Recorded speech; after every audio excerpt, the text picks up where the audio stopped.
Good morning, everyone. I'm Laura Pinger-Kyle, the Director of Specialized Education Services for Eastern Carver County Schools, and thank you so much for joining us today. This session is Return to Learn updates specifically for parents and families have students with special education services. We're glad that you've joined us today. I'm going to introduce a few different topics, and then I'll be introducing our special education administrative team in just a few moments. Just a few things to start out with. I hope that you've been able to also engage in some of our community engagement sessions that are geared to the full entire district. I'm only going to just repeat a few key components, but the rest of this presentation will be specific to special education. Just really wanted to take this opportunity to frame some of the decision making that includes our decision making for students on IEPs as well. We have used data to inform all district decisions. We have had a variety of stakeholder feedback sessions and surveys that really have helped us as a district and also helped us significantly as a special education department. So I want to thank you for submitting responses and surveys. I want to thank you for engaging in community discussions and input meetings. We have many families that have reached out to us personally to provide some additional input. So thank you very much. That information is critical, and we have listened to all of that to help us develop our programs and our services for students on IEPs for the fall. In addition to parents and community, we have engaged our staff quite a bit, beginning in the spring when we were in distance learning, and then throughout the summer. They have participated in some staff sessions through Google Meet or Zoom, providing some input into some models and decisions. And we've had an open door policy where they've been able to come in with questions and brainstorming. So we've really appreciated our wonderful staff and their expertise into building our plan for the fall. State guidance is something that we rely heavily on, and we're required to. So we're in constant consultation with MDE and the Minnesota Department of Health. And then we're also in collaboration with other districts. And then in addition, public health data. We have constant communication with Carver County Public Health, and our own Tara Cliff, who is our health services supervisor in our department, has been incredibly helpful and valuable during this process. And she brings a wealth of information to our planning. And she's also on this call, and so she will be able to answer any other questions you may have related health needs in terms of our students on IEPs in just a few moments. As you heard from the district, our current data is giving us an idea of where we need to be starting for the fall, and what we are calling is a modified hybrid for a district. Our elementary is in hybrid. Our middle school will be in, elementary in person, middle school hybrid, and high school will be all on distance learning to begin with. We do know that there are specific dates that the district is committed to reviewing the data and making adjustments, whether it's dialing up or dialing down in terms of what the data indicates. We are committed to moving the high school programs from an online distance only model to a hybrid model on or before October 8th. These are the models that we'll be beginning with. Our K-5 will be in person on 4 days a week. Our middle school will be in hybrid, 2 days a week in person, 2 days a week distance. And then again, our high school will be distance learning for all until October 8th or before October 8th when that switches over. A few comments about special education. The first and foremost component, federal law that we adhere to is FAPE, which is free appropriate public education. It's been interesting ride along the way in terms of what does that mean in the times of a pandemic. There are no specific answers to this good question, but we are offering and providing a free appropriate public education as compared to non-disabled peers within all educational models. Now that may look different than what the old FAPE standard used to be, because all education is looking different. But what we are committed to is that our students on IEPs, including our students on Section 504 plans, will receive equal access to their education in the same manner as their non-disabled peers. And again, we acknowledge that that education looks different for all students, but we're also committed to providing a FAPE and equal access to education for our students with disabilities in the same manner as what their non-disabled peers are receiving. In this slide, there's 3 boxes here. The first box is it really shows our #1 priority is the focus on safety, health, and welfare of our students. That has been our #1 goal and our #1 priority. We have been I had mentioned earlier, we are in constant collaboration and partnership with a variety of entities, which is nice. We're not in this challenge alone as a school district. Our special education administrative team has been working with administrators in other school districts. We've been working with our state leaders and our federal leaders in the area of special education. We've been fortunate to have very strong partnerships with neighboring districts and other districts throughout the Metro and Minnesota area. And we've been able to share a lot of resources, models, and ideas across school districts. And then I just wanted to take this opportunity to thank you as the community, as our parents, for supporting our district and leaders during this time. The reality is that we are in a pandemic, and one in which we have not known and we have not ever experienced. There's really no special education manual that we can open up and go to the chapter of COVID and how do we provide services in this type of model or in different educational models. There is nowhere to go for any definite answers, including even our State Department. We are all in this together, and we're creating educational systems from the ground up. Our planning has always been centered around our students, and our student needs is #1, including their health and safety. Along the way, one thing I want you to know is that our planning includes that we continue to have high expectations for all students, regardless of the educational model. And I do want to acknowledge that distance learning in the spring, when it was mandated, we were ordered to go into distance learning. It was not effective. It was difficult. It was challenging. We have listened to you, and thank you for reaching out. I have listened to countless stories. I know our other supervisors on the call have listened and had conversations with you about how difficult it was to support your child in a distance learning format at home. We hear you and we acknowledge that.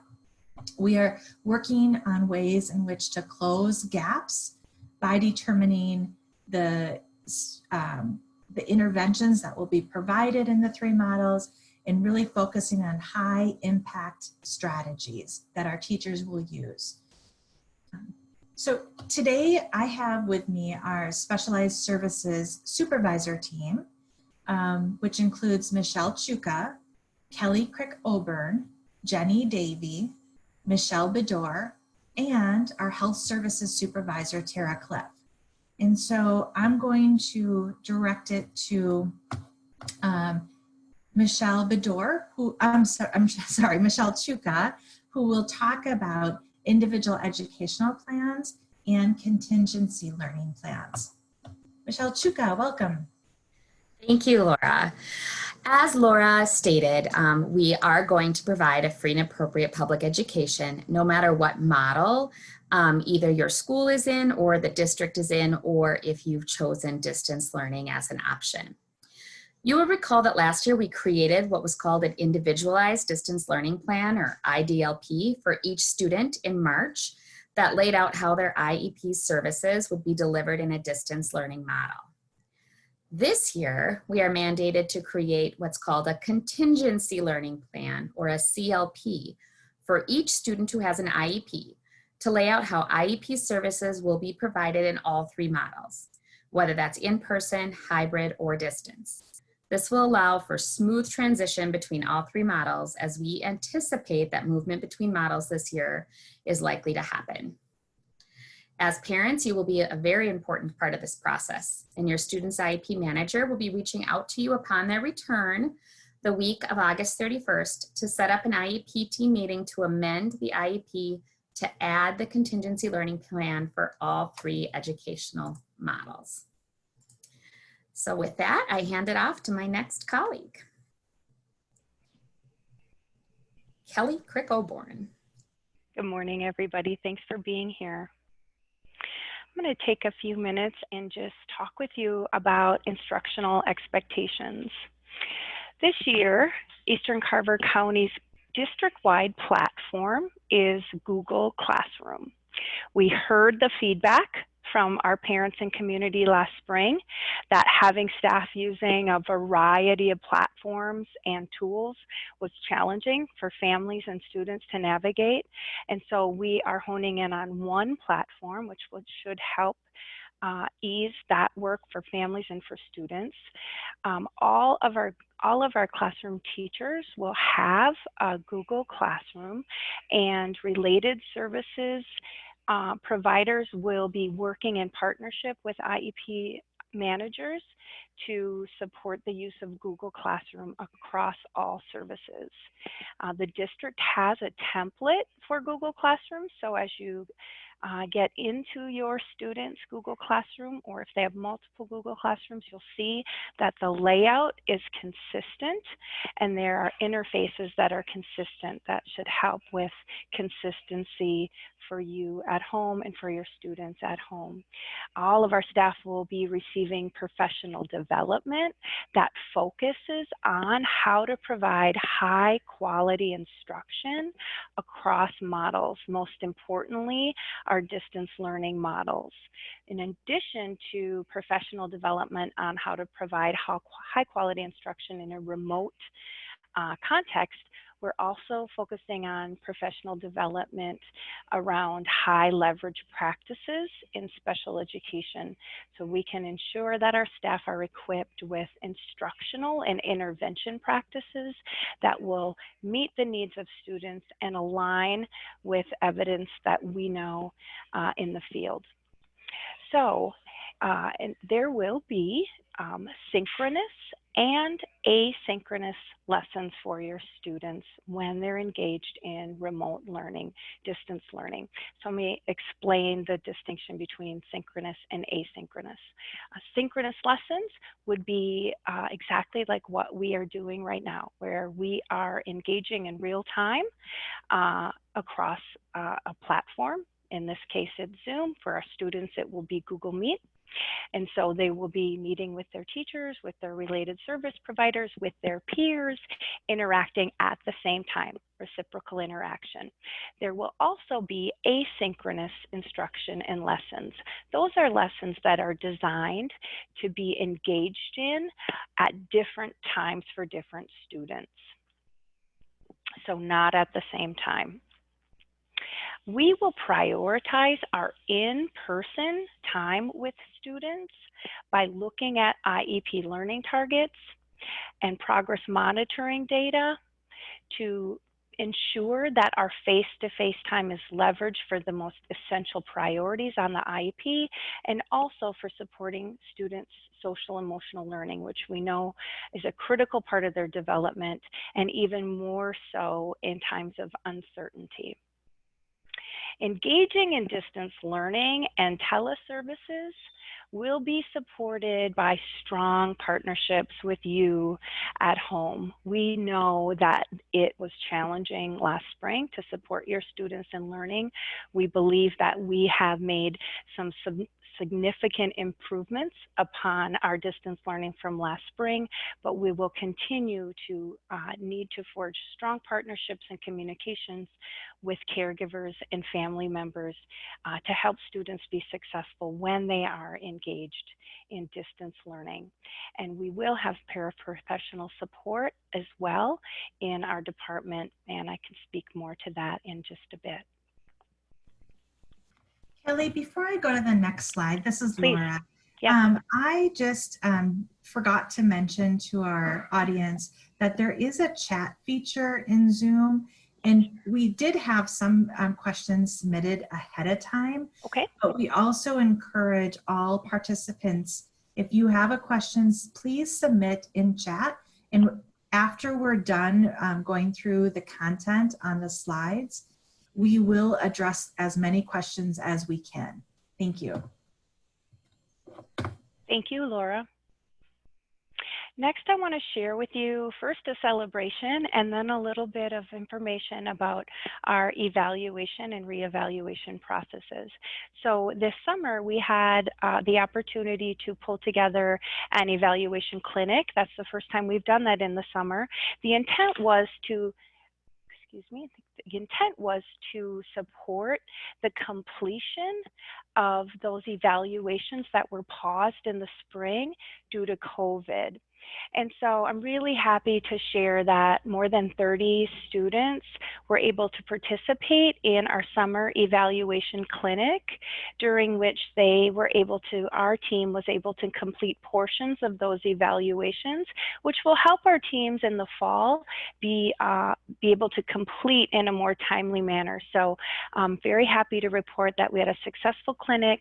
Not only did we help move forward some of those evaluations that will save us time in the fall, but we were also able to develop some really clear procedures to support safe intervention and evaluation practices with students face-to-face. We received valuable feedback from our team that helped inform our safety plans for the reopening of school.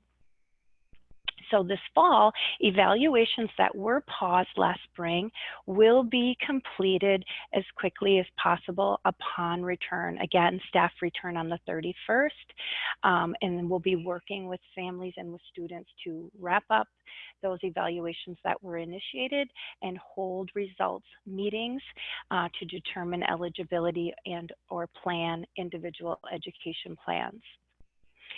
In order to support our teams in continuing those evaluations and reevaluations, we've expanded our suite of online evaluation tools, which should help staff gather the very important information they need from you and with students in order to determine the eligibility or ongoing need for specialized services. So we're hopeful the suite will help with efficiency for our staff and for our students.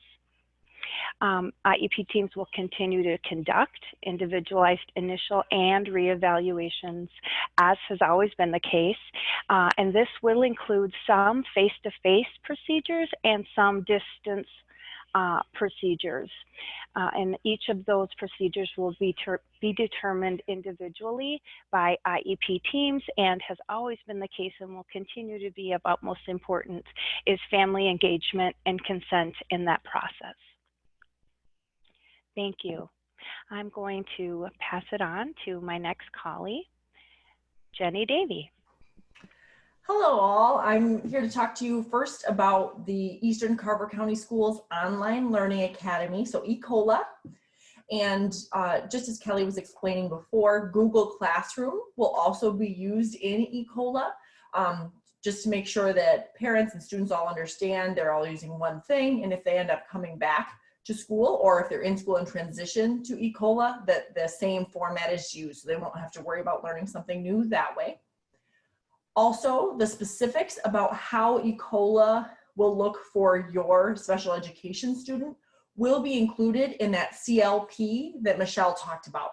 So you will be part of that team that talks about what does your student need in terms of services and accommodations in that ECOLA online format. So you will be part of those discussions, and a plan will be laid out that is very clear for your student.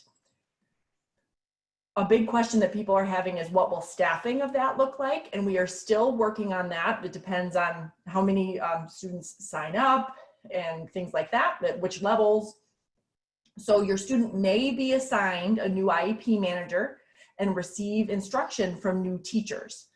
It's also possible that they'll have the same IEP manager. So as soon as we know that information, you will know. We're planning on having all that information out to you before school begins. And if you are choosing ECOLA, services will all occur virtually or in other distance formats. So it won't be that the student gets their gen ed service online and comes in for special education. ECOLA is choosing all online distance format. Something last year in spring, we didn't have Google Meets up and running for all of our levels to start. We will start this school year that all students will have access to Google Meets, which we heard from parents and teachers and students that was a really helpful function last year. The only thing that students might need to come in for is if there is an evaluation, there might be some tests that we need to do in person, but if that applies to your student, your team will be in contact with you about that. The next thing I'd like to talk to you about is our behavioral and mental health services that we have available. So all students, general education and special education, have access to counselors and social workers. And if your student has seen a social worker as part of their IEP services, that will continue. It is possible that those services might be delivered through teleservices, so virtually, even if they are in person, as we do not always have a social worker who is just at one building. There might be multiple buildings. So to prevent intermixing, some of those services might be virtual. Also, our school district has worked with our community partners to deliver co-located therapy services in all buildings. So those are not school employees, but we have partnered with community therapists to give them places to help serve students. And so even though that's a general education service that we have, many of our special education students do take advantage of that service in their building, which is nice. Also, we know that relationships are the foundation for strong behavioral skills and mental health. And so we have been learning ways to build better relationships, both in person, but also virtually. Many of our teachers haven't had experience in the past learning how to build relationship in this new context. So we've been gathering resources and professional development opportunities so that teachers are able to connect with students in this new way, in a way that makes students feel seen, feel heard, and feel like they're part of a group and that people know and care about them, even if they aren't seeing them in person. And so next, my colleague Michelle Bedore will be talking about related services. Hi all, I'm Michelle Bedore, and I'm going to give you a quick update about our related service team of awesome providers. So our teams will be providing services in a number of ways: in person, teleservice, and proxy service.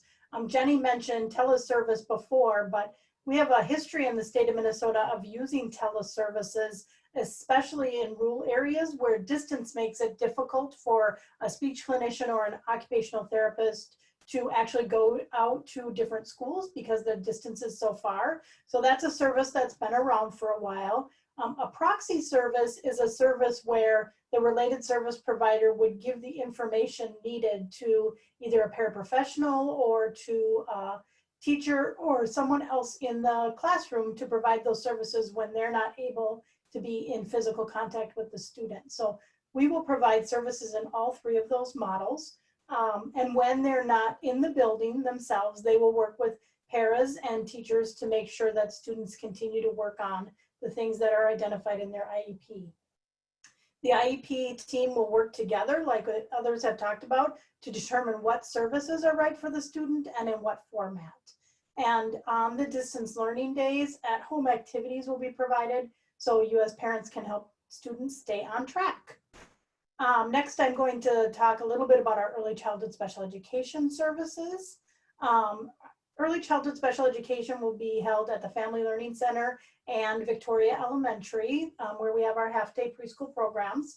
The drop-off will look a little different this year. We're going to use our exterior doors so that parents are not entering the building, but dropping off to the teacher and the para at the door. So that's one thing. Whatever class your child was registered for by your IEP team, that will remain the same in the in-person and hybrid model. So if you were registered for Monday, Wednesday, Friday, that's what you should plan to attend. We'll do our best with little people to social distance, but we have organized the kids into pods of smaller groups so that those pods won't cross over and cross-contaminate each other. We have a pretty rigid cleaning routine. We'll clean every night and clean all of our high-touch surfaces throughout the day. And then teachers will have cleaning kits in their classroom where they can clean materials that have been touched and set them aside before they use those same materials with the next group. So like I said before, our hybrid operations will be very much the same. We've lowered our class sizes and we have put kids into pods so they stay together and they're easy to track. Parents can always opt into distance learning. And so if you need to do that or you have not yet done that, you can email Becky Carpenter and we can give you that contact information. So if you have not yet done that, you would need to identify that you want to be in distance learning for early childhood special ed. Thank you.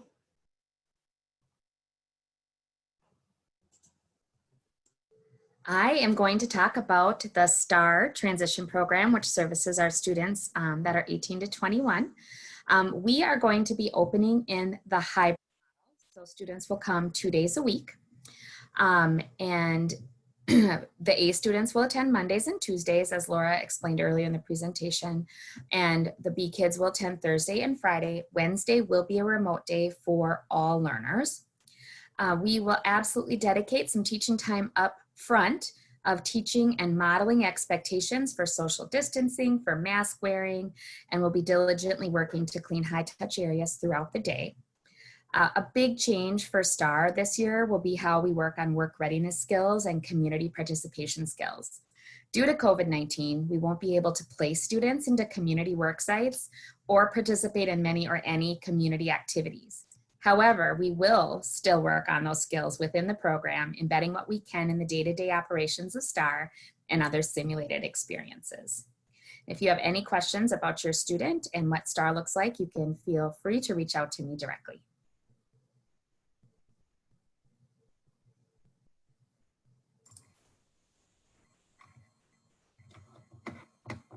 Thank you, supervisor team. I'm going to facilitate Q&A now. I do have some questions that have been submitted before today and also during our session this morning. Thank you for doing that. Keep the questions coming in and we will address those. We have had a number of questions related to the Online Learning Academy. And I know we've been able to give you a little bit of information. There's been repeated questions regarding if your child will be able to keep their same IEP manager or same paraprofessional that they've had in the past. Jenny Davey did talk a little bit about that. I just want to reiterate that we are working on staffing right now and that we cannot promise that that will occur. We will have specific staff throughout the district that will be assigned services and case management for ECOLA, which is the Eastern Carver County Schools Online Academy. But I am going to ask Jenny to talk a little bit more about this question.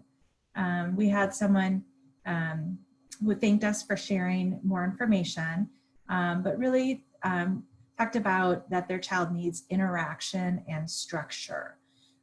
They have opted into the online academy, but just wants to hear a little bit more about how their child receives help with the IEP and how can we help support interaction and structure within their day.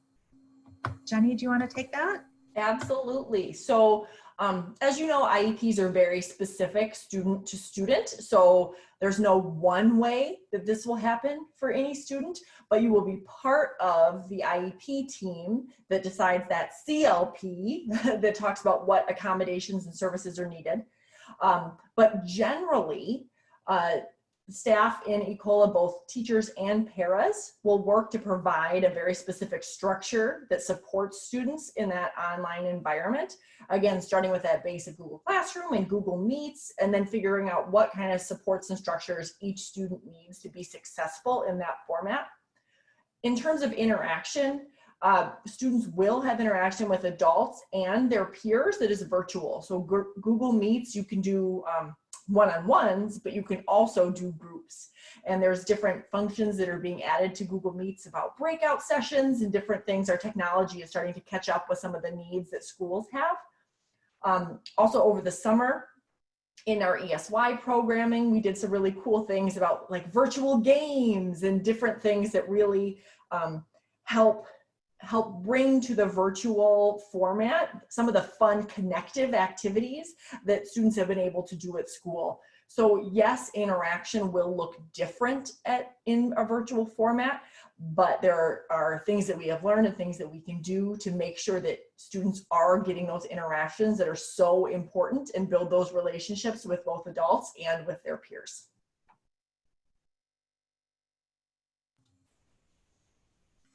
Thank you, Jenny. The next question that we will address is, let's see, I'm going to go down to Tara Cliff, our Health Services Supervisor.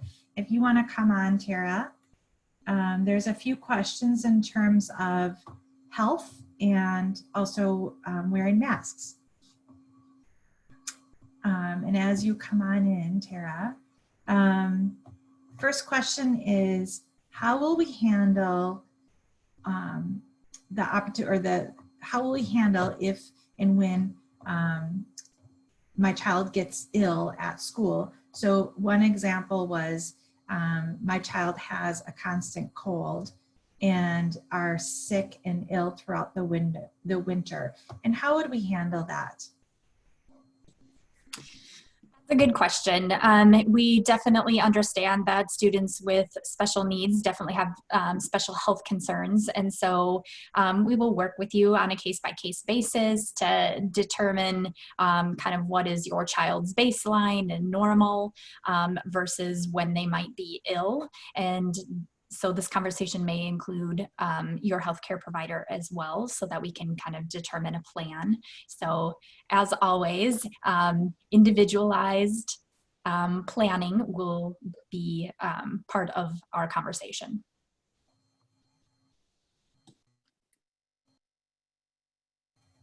Thank you, Tara. Tara, I'm going to keep you on for one more question regarding mask wearing. And the question was, will my child be excluded from his regular classroom in elementary if he's exempt from wearing a mask?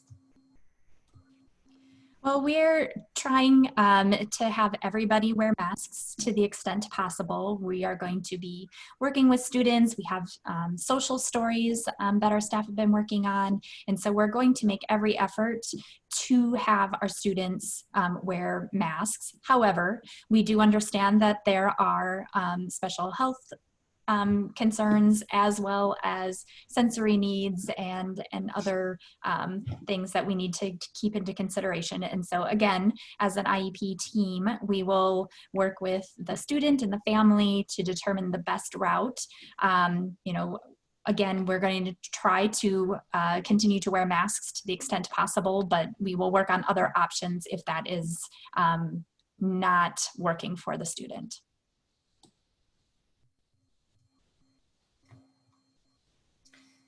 Thank you, Tara. I'm going to head over to Michelle Chuka if you want to come online. I have a few questions related to, I'm going to start with a contingency learning plan, the CLP question. And it's, will parents of children on an IEP be allowed to participate in the CLP discussions and decisions? Absolutely. So your student's IEP manager will reach out to you relatively quickly as soon as they are back to work. They're not back until August 31st, but they will call and set up a meeting, whether that's virtual or otherwise, to have an IEP team meeting to discuss that amendment to the IEP, which would be the contingency learning plan. So everybody's voice is important, whether that's the parent, the IEP manager, the student, and other related service providers. But yes, everyone will be a part of that planning process. Thanks, Michelle. We have another question related to high school, so I'm going to keep you on, and then there's a few star questions. So Okay. a couple for you, we'll group together. So the next question is, will there be one-on-one time for high school students while in a distance learning model? Well, that's a tricky question. Right now, because we are being more restrictive than what the state is saying we need to be, all students would be able to schedule time, whether they're in special education or in general education, to meet with a teacher. That may not be a possibility if we are in a mandated distance learning option, but we could then still meet that need through individual Google Meets sessions as well. So right now, we would have that option to do in-person or Google Meet one-on-one. That's where we have the win time built in to the schedule. That could also be a discussion in the contingency learning plan that you will meet with the IEP manager about. So all those things are possible. It's just how it looks might be a little bit different for each student and for each educational model that we're in. Thank you, Michelle. I'm going to have a couple questions about STAR for you. And STAR is starting on a hybrid model, so it's similar to how we're doing middle school, AABB. There's a question just in terms of how we're going to group the students and determine the A's versus the B's.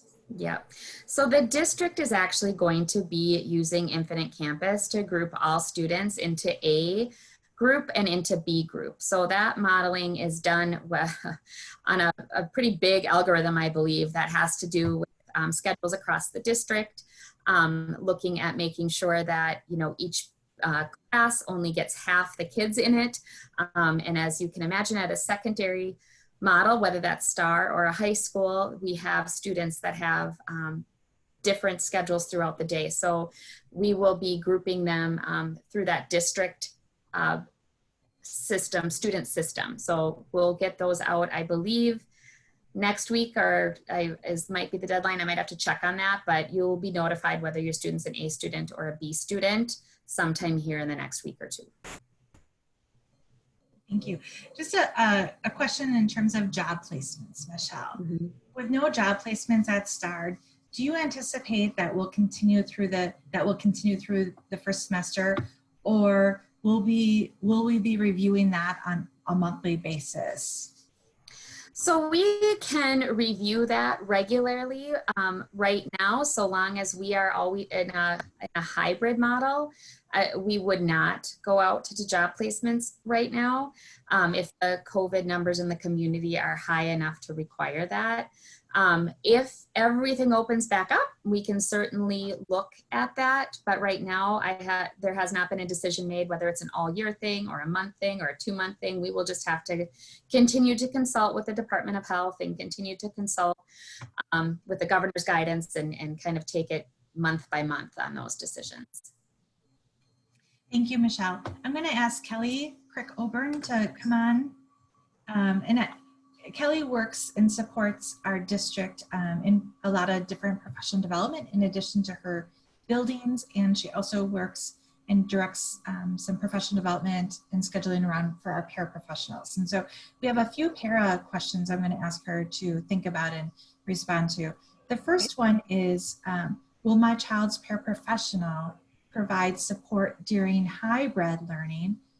And does that support occur both in person and distance learning in a hybrid model? So just kind of what could that look like? Yeah, that's a great question. There's no doubt that paraprofessionals play an important role in supporting student engagement and learning.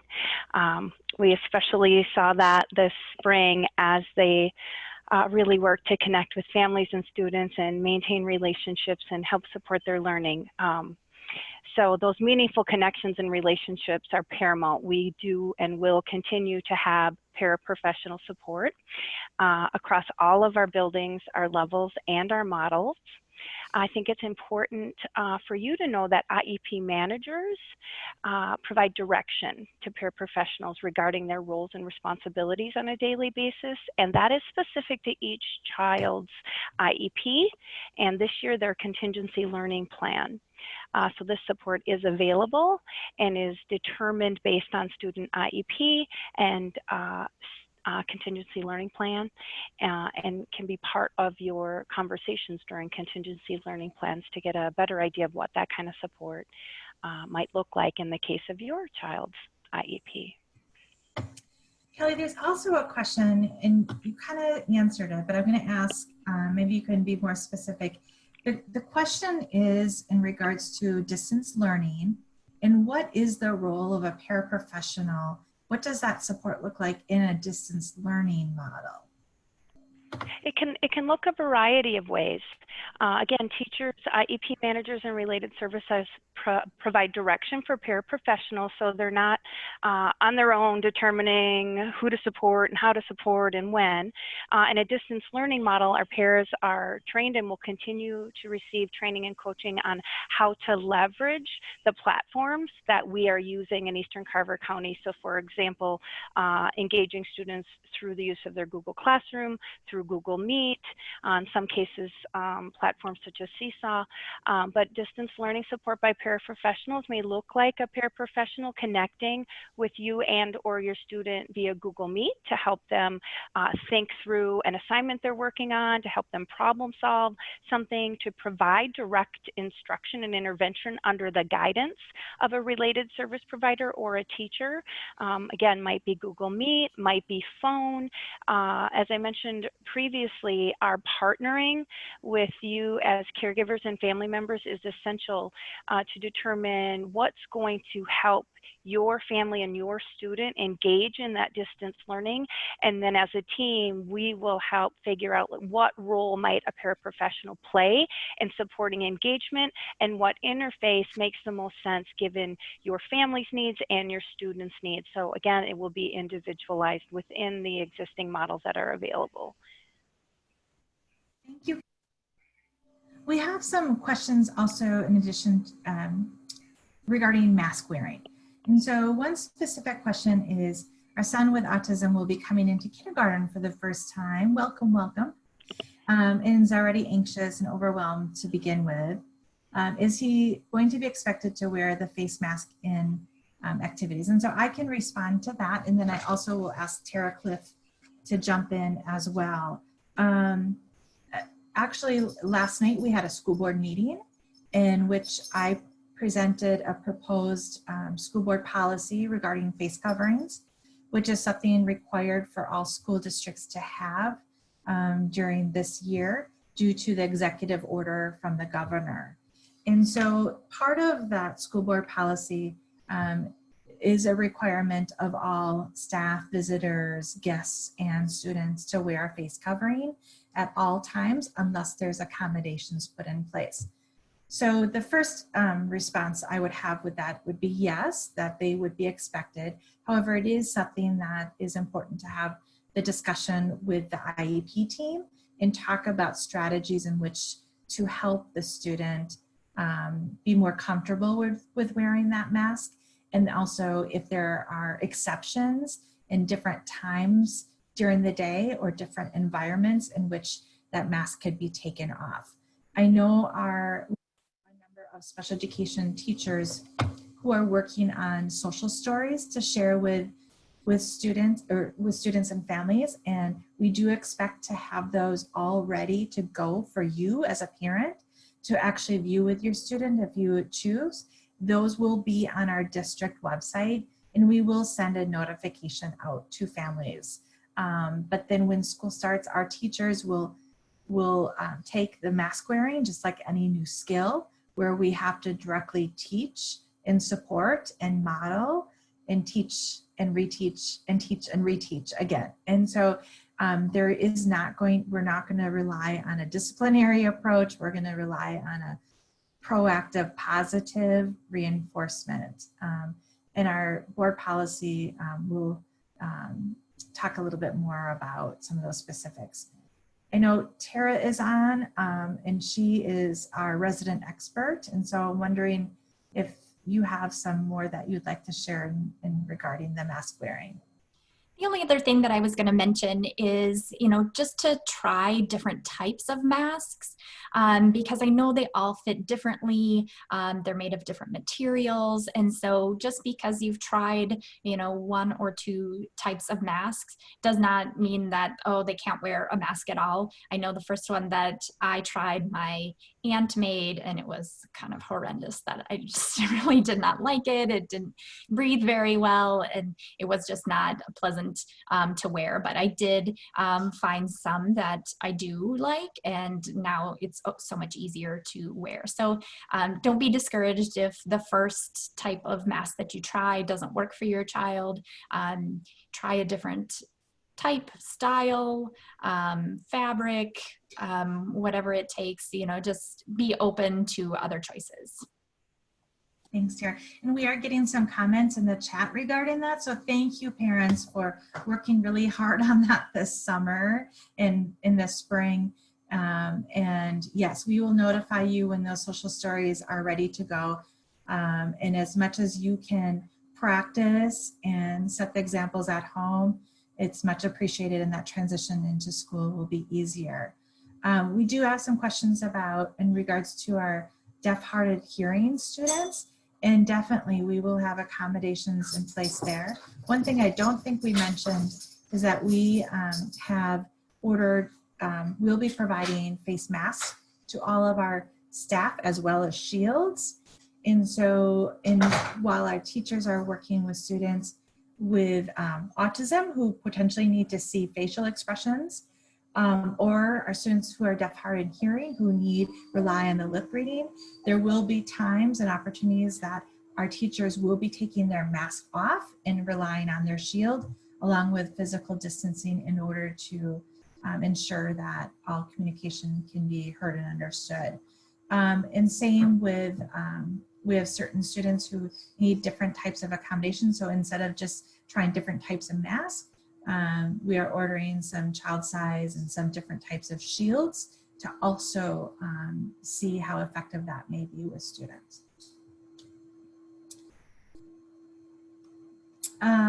We have a question in terms of the mask, and maybe Tara, we can just bring you in for this one more, and then we'll move to a different piece. Actually, two questions. How will the district be providing masks? Will the district be providing masks for the students, or are parents required to purchase them? And how are we asking parents to ensure that they're clean on a daily basis?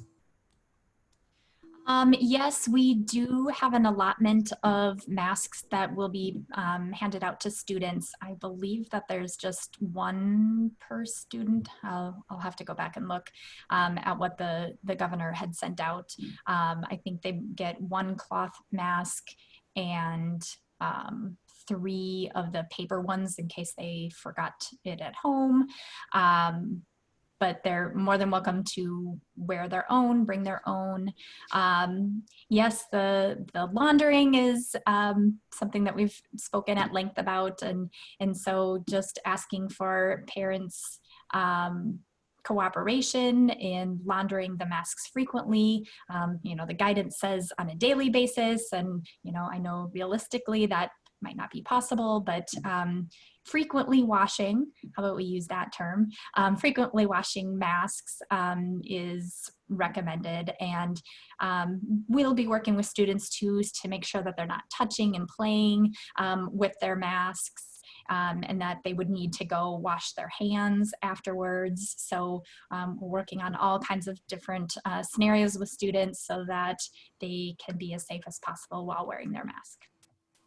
Tara, one more mask question. They just keep coming in.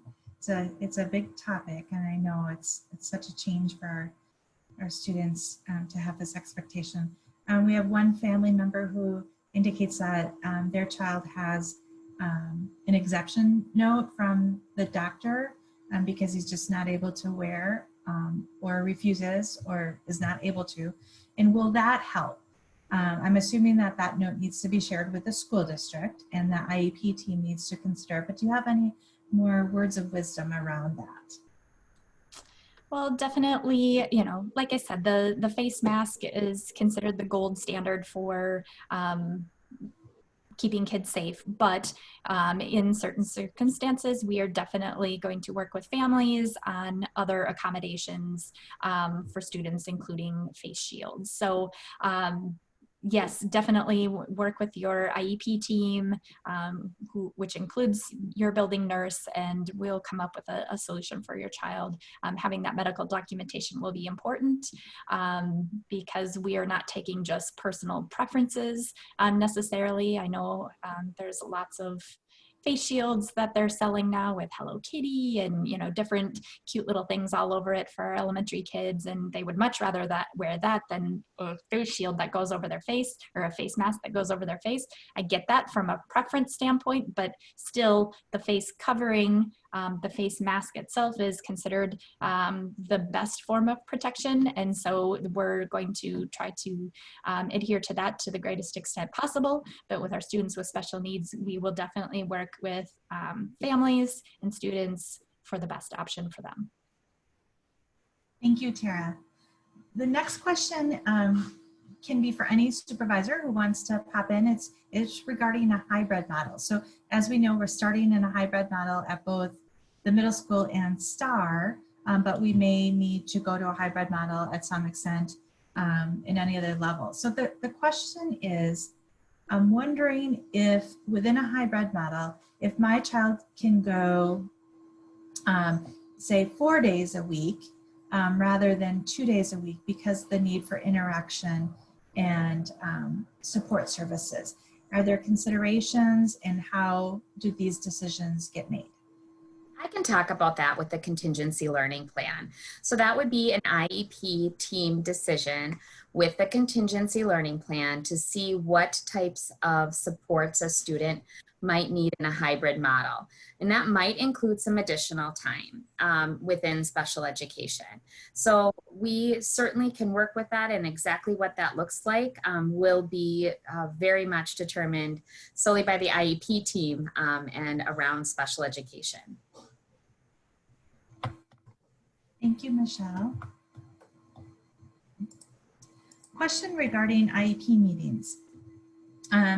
Good, and this is actually based on something that Michelle had said, but any supervisors willing to join in? You had mentioned that IEP meetings that were to occur in the spring will be rescheduled for the fall, in addition to all other meetings in the fall for IEPs.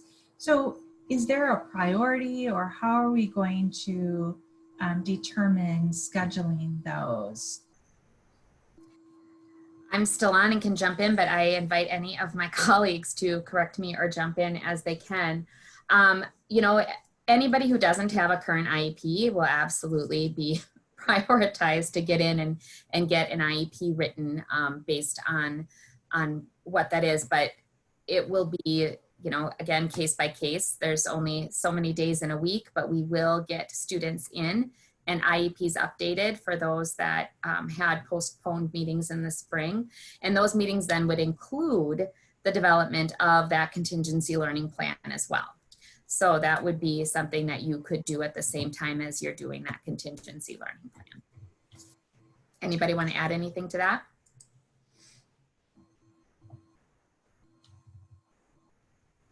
Thank you, Michelle.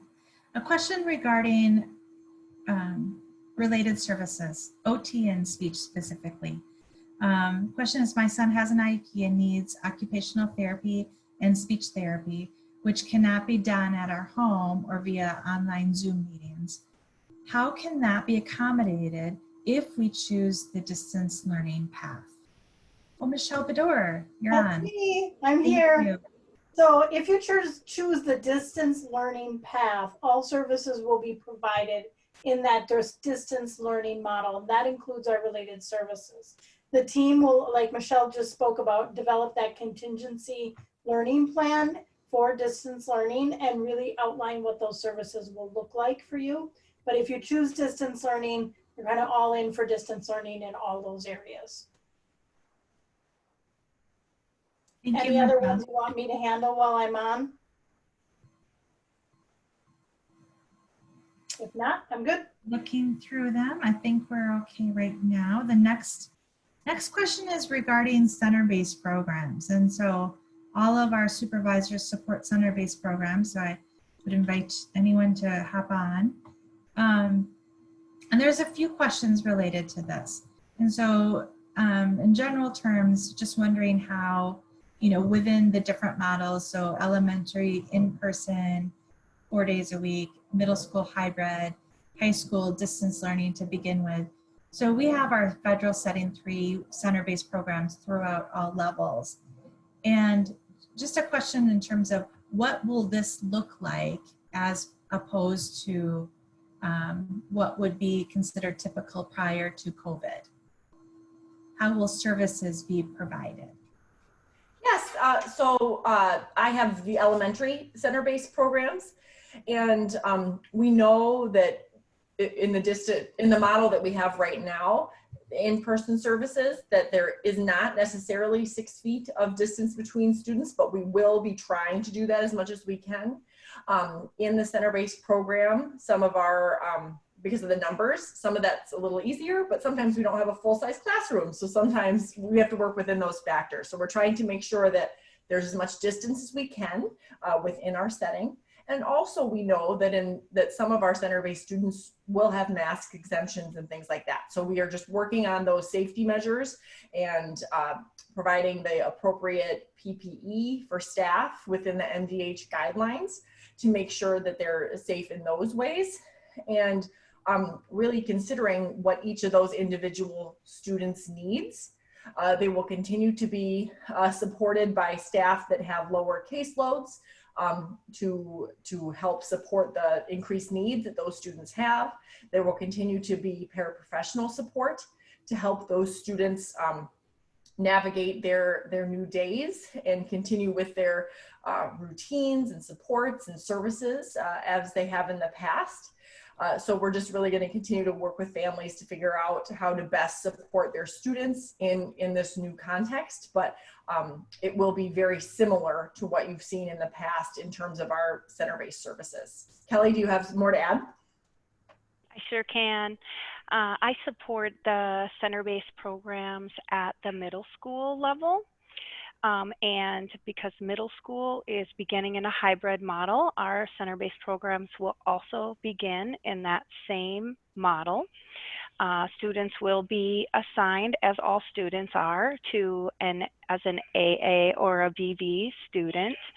And so the students will come in on their face-to-face days, and they will receive distance learning support on their distance learning days. And as Michelle Chuka described, the contingency learning plan, which is part of your students' individualized education plan, will articulate what those services will look like in each of the models. So beginning in hybrid is where we're starting, and then you will be able to engage with your students' IEP manager to support decisions around supports that are necessary for their success during distance learning. I will just add to what Jenny said. Obviously, with middle school being in a hybrid situation, we will be following social distancing guidelines to the greatest extent we can. We'll be working very carefully with students at the start of the school year to support their learning around wearing a mask, maintaining social distance. We have social stories and specific lessons to provide direct instruction for students. We also will have a variety of accommodated personal protective equipment if a student is not able to successfully learn how to wear a mask or is not able to because of some conditions that make that not possible. Then we will be trying other protective equipment, perhaps a shield, perhaps a plexi, to support everybody's safety while navigating necessary parameters around social distancing. Thank you, Kelly. We are at our, oh, I see Michelle Shuka who just popped in. Did you want to add? I was just going to echo for the high school programs. It would be exactly what Kelly just said in hybrid. We are starting in distance learning though at the high school right now. So we will start in that model, but through that contingency learning plan process, we can look to see if some additional time during this more restrictive time in distance learning than what the COVID numbers are saying right now, if that could allow some students to come in. But the plan still is to have the full high schools in hybrid on or before October 8th. So then we would follow that same hybrid plan that Kelly laid out. Thank you, Michelle. We are 2 minutes over our ending time, and I see a number of our participants needed to leave. Thank you. I just want to thank you for your time. Thank you for joining us this morning. We are having one additional specialized services engagement session tomorrow evening at 6:30 to 7:30. So we will share the same slide information, but then respond to questions. There are a number of questions that came in that we were not able to get to. And so I'm going to save those as questions that we will address tomorrow evening. And again, these both sessions will be recorded. So if you're not able to join, the recorded sessions will be available on our website. So again, thank you so much for your collaboration and your partnership and working for with your child with special education needs. And I'm going to close this session and look forward to seeing you tomorrow evening if you can join us. Thank you.